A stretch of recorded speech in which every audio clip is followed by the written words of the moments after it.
Hi, welcome to another day where I am providing you with practical tips to improve your workplace culture. Today, I want to talk about patience. And hang in there with me. I know patience is not everybody's favorite topic, and a lot of people will say patience has no place in the workplace. But let me provide you with some information that may change your mind. All right, I'm going to share my screen.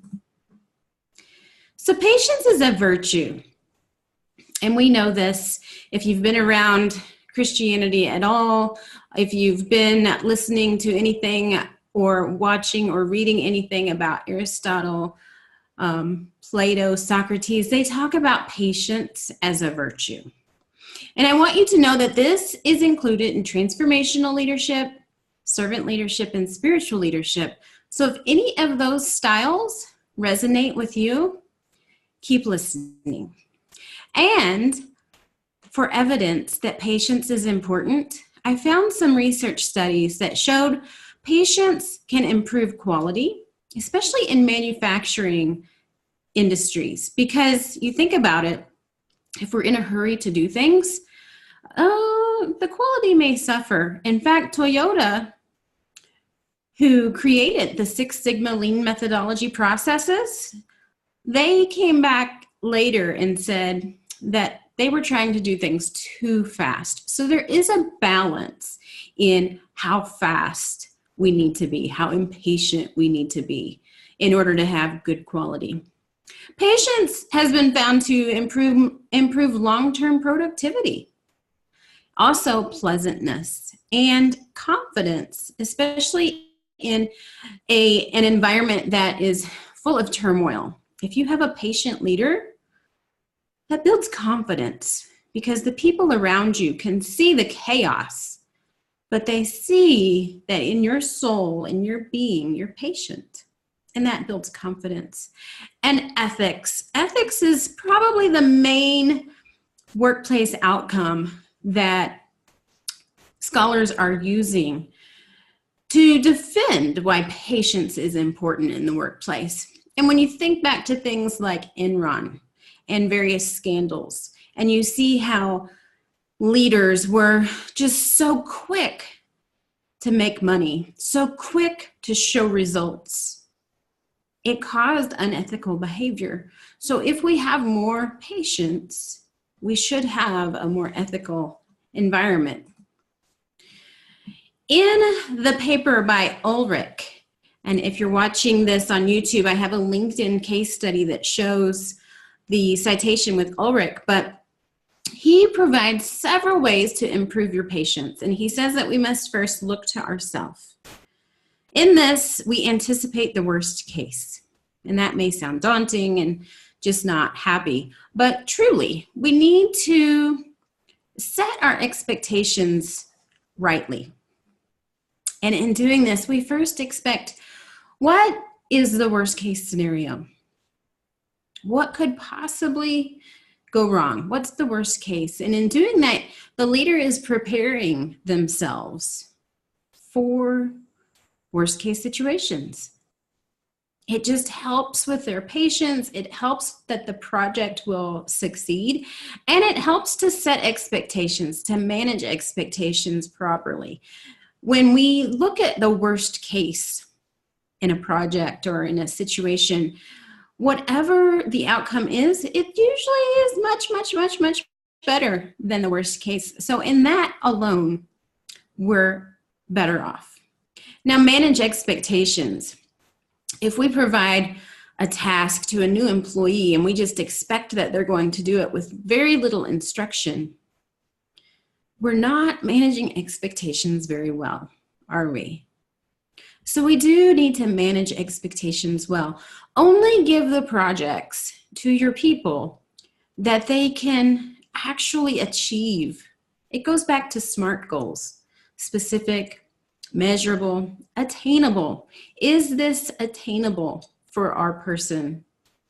Relevant and time-bound. SMART goals. Managing expectations. Just make sure that whatever project, whatever assignment or goal you're giving to someone, that they can achieve it, that they have the tools they need to achieve it, the training they need to achieve it, and manage expectations accordingly. That helps with our patients and the other person's patients, doesn't it? Because if I'm the leader and I provide somebody with a project, then I want to make sure I set them up for success. And in doing so, if I've managed expectations and I've looked at the worst case scenario and tried to help them as best as I can to set them up for success, I have more patience. Okay, understand the context. How many times have we been in a situation where a leader and one of their employees are just in strife? We hear the employee maybe grumbling or talking badly about a situation or about their leader. Maybe they're saying they don't treat me fairly, or they're just mean, whatever. Or the leader is grumbling that so-and-so's not meeting expectations, that so-and-so's got a bad attitude. Do we understand the whole context of this relationship? And I challenge you, take this person aside and have a talk.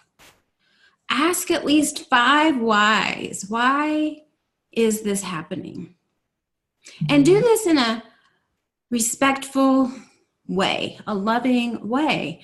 But why is this happening? Why is this behavior occurring? Why do I feel this conflict or strife between me and the other person? What's going on? Really get to the context of that relationship issue. Okay, next, control what is in your control. Realize we have very little control in this world. Very little. We cannot control other people. We cannot control the weather. We cannot control traffic.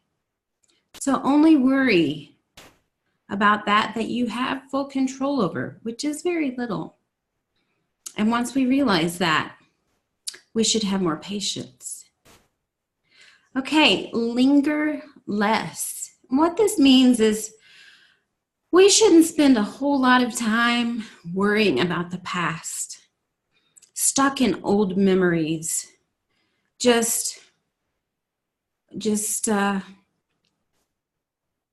I don't know, just in that moment where we're feeling sorry for ourselves or where we're super proud of some accomplishment.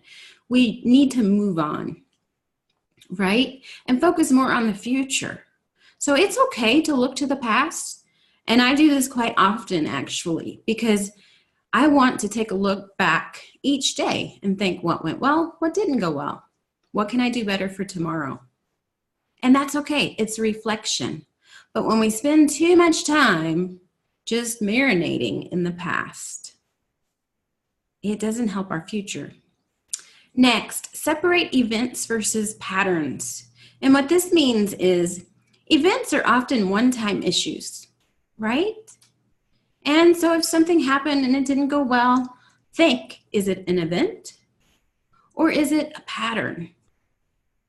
Has this employee been late for work every day this week? That's a pattern. Or is this the first time they've ever done it? Is it an event or a pattern? And we need to really look at patterns, right? And try to solve them, fix them. But if it's an event, we oftentimes just don't need to spend a lot of time and energy on that. And persevere. Part of patience in leadership is that gumption, the grit, the resilience to follow through until the end, until the project is complete. So have perseverance.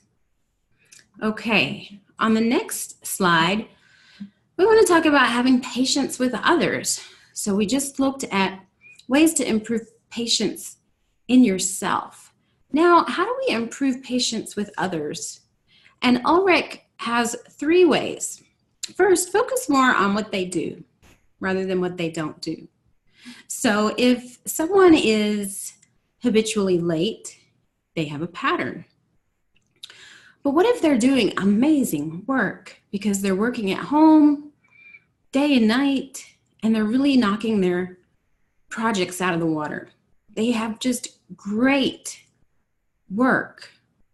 They just don't have great punctuality. So focus on what they do well and not the other. Although, if it is a pattern, remember, we need to deal with that. Okay, envision the good of the organization more than the dysfunction. And this is important. This is just a mindset shift. It's so easy to get bogged down with negative feelings, negative emotions. So think about what's good. And the third one, I love this one. It's called the ideal praise criticism ratio. And what that means is for every one negative comment you have at least 5 good, positive interactions with that person. And that helps with patience. It also helps with your mindset. And it helps build confidence with the other person as well. It just improves your relationship overall. Okay, so your assignment today, take a look at this chart. This is the list of what you can improve with yourself and how you can improve with others. Pick one of these, at least one, maybe you pick a few, that you want to focus on today or this week or this month. And what can you do to improve your patience? If I can help, give me a call. Go to my website at drdebradeen.com and fill out the information. I'd love to get in touch with you and help you understand how any of these practical tips can be implemented in your organization. I can also help you to test for these and train and coach. All right. Have a great day, and we'll talk again tomorrow.